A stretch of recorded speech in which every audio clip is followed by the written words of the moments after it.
thank you so much for joining me on another episode of Why I Love Flagler County, your local podcast spotlighting local businesses and local residents on what they love about Flagler County. So today I'm super excited because I have yet another Flagler native with us today. Mhm. Thank you so much for the time today, Chanel. I really appreciate it.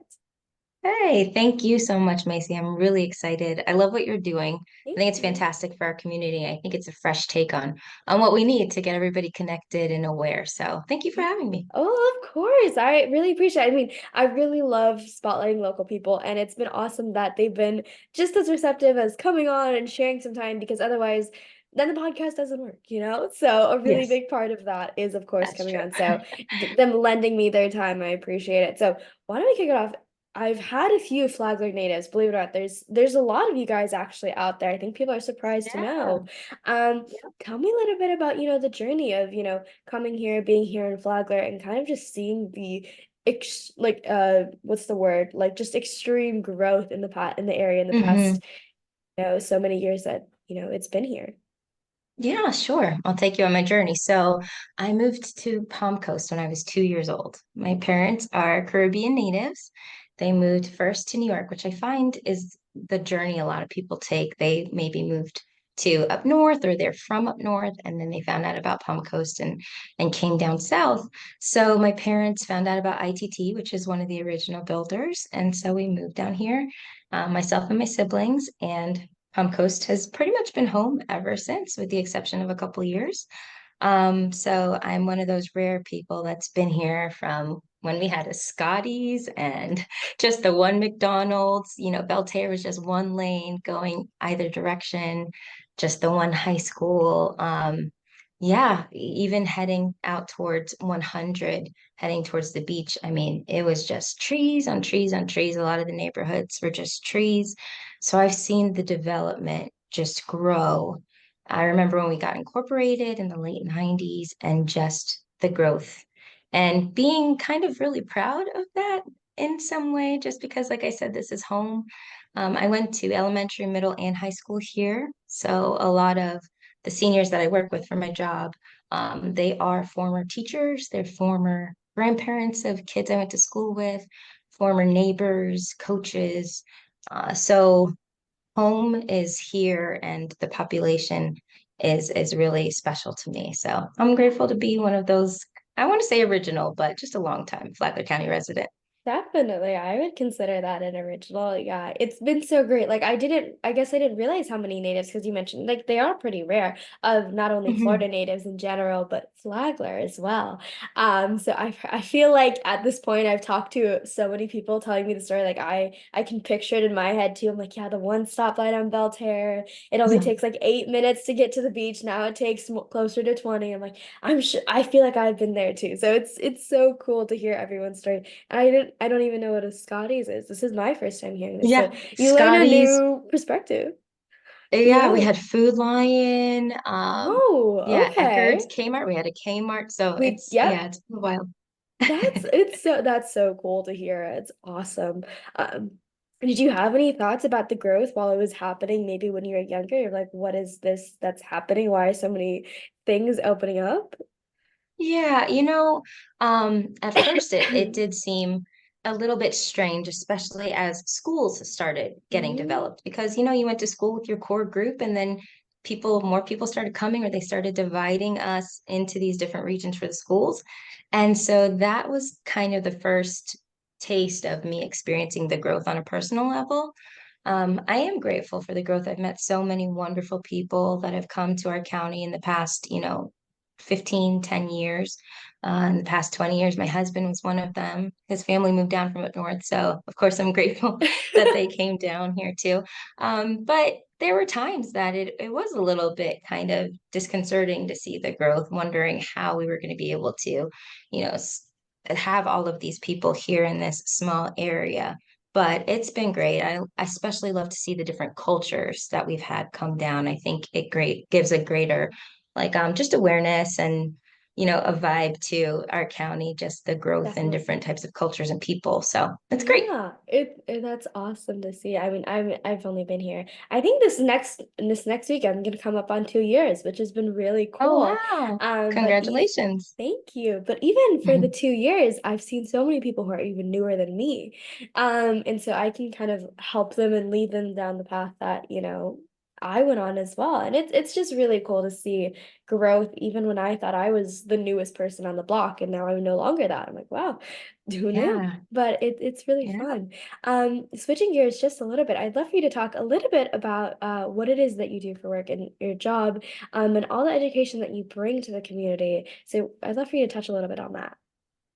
Okay, sure. So I am a state licensed life and health insurance agent.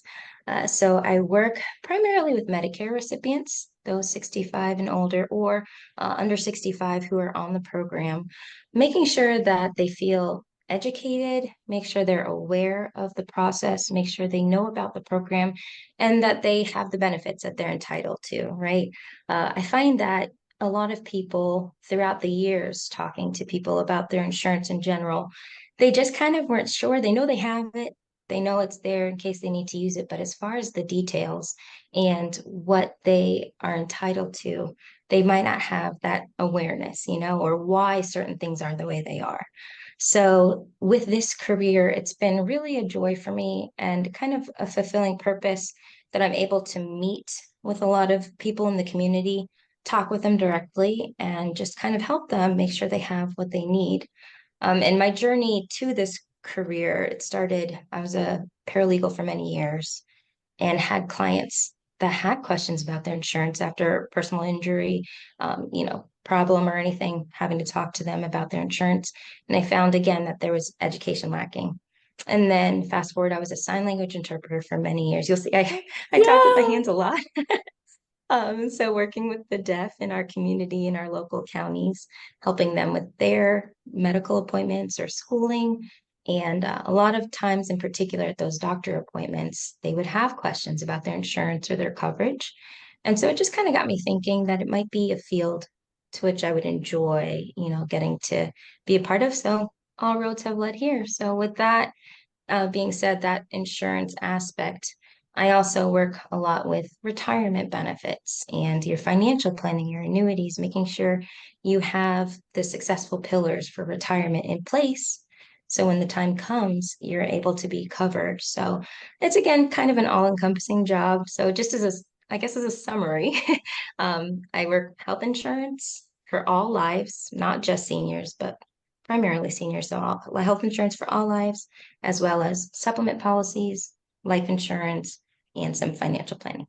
that's awesome. And I know that, bringing that education, like you mentioned, people don't really always know what's going on, what they have in their insurances, or what they think they have and they don't, or it's something that they're looking for, that they have someone like you to reach out to and ask those questions. And, you may know, or you may know someone who knows. And that's the really Yeah, big part about absolutely. being a part of the community, is that we all support each other. We all want to help where we can.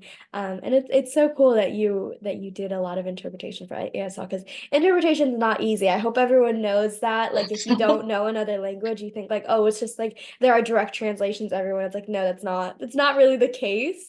I know that for Yeah. like languages that I speak, and then of course ASL, which is a completely different ballpark. I don't think anyone, if you don't know anything about ASL, it's very, very interesting to learn on how, Oh, yeah. finger spelling, but then it also becomes like contextual based and a lot of facial expressions, and it's all so fascinating. I could like nerd out on that, but I learned Yeah, like you got it. You very got it. brief ASL, like what, 2 semesters. But But it you was got the really, foundation. Yeah, a yeah, lot of it's your facial expressions and the context and everything. So it's really different from spoken language. It's pretty cool. it's so cool. I would definitely recommend, even if you guys don't think you can learn ASL, just looking into like how languages work is just so fascinating to me, and I would get so nerdy about this subject. So I'll quickly change gears just a little bit. But Chanel, I know you're really active with the Flagler community. You're always going out there, and I know that you guys just had an event like a few days ago that I'm sure how hopefully that went well with, helping seniors, and I know scams are a big thing for seniors, but just everyone. Like even the other day, I got a call from like Spectrum saying I have like a discount, and I'm like, Wow. I don't have a Spectrum account, so that's probably the number one problem here.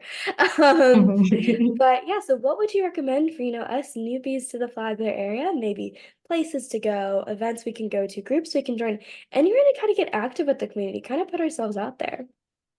Yeah, that's a great question. I really think you kind of have to know like yourself and what your interests are, because there is so much out there that would be interesting or, beneficial for anybody. It's just a matter of finding what speaks to you. So what's really cool about our county, we are right in between St. John's and Volusia County. And both of those counties have a lot of opportunities, events that are always available, whether it's for networking with businesses, small businesses, whether it's for family events, like this weekend. I know there's an event in the town center. Last weekend we had one. Yeah, so just searching Facebook is fantastic to know what's going on locally.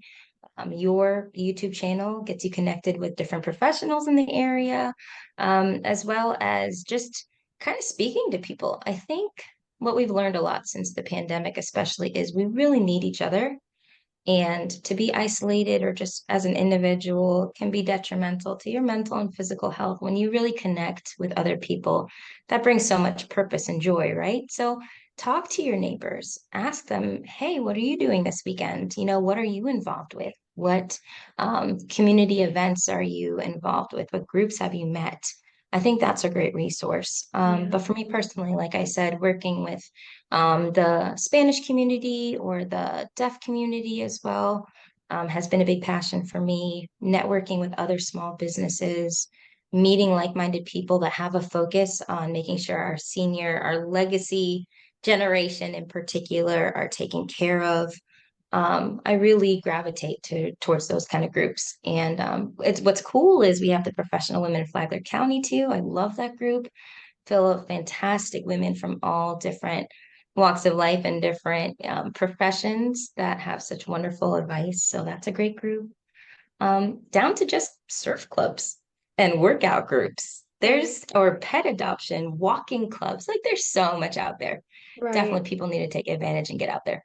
Yeah, I think it's people will definitely find that there's so much out there. You just kind of have to go look, and like you mentioned, looking into what interests you. Of course, there's so many Mhm. things out there. You're like, oh, but my interest is too niche, and you'd be surprised. I'm sure there's so many people out there who share that.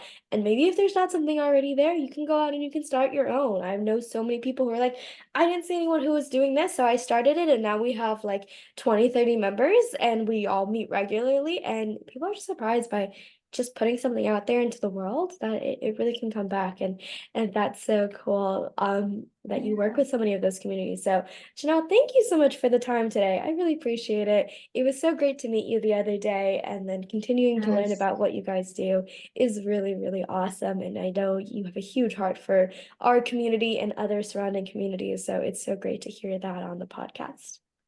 Oh, Macy, thank you so much. Continue doing what you're doing. It's awesome. Yeah. And I'm so glad we have you here in Flagler County. And I just can't wait to see the podcast continue to explode. Thank And you. I'm really grateful and honored to have been a part of this. Thank you. Of course, anytime. And to everyone listening, thank you so much as well. I really appreciate you. And I will see you next time. Bye.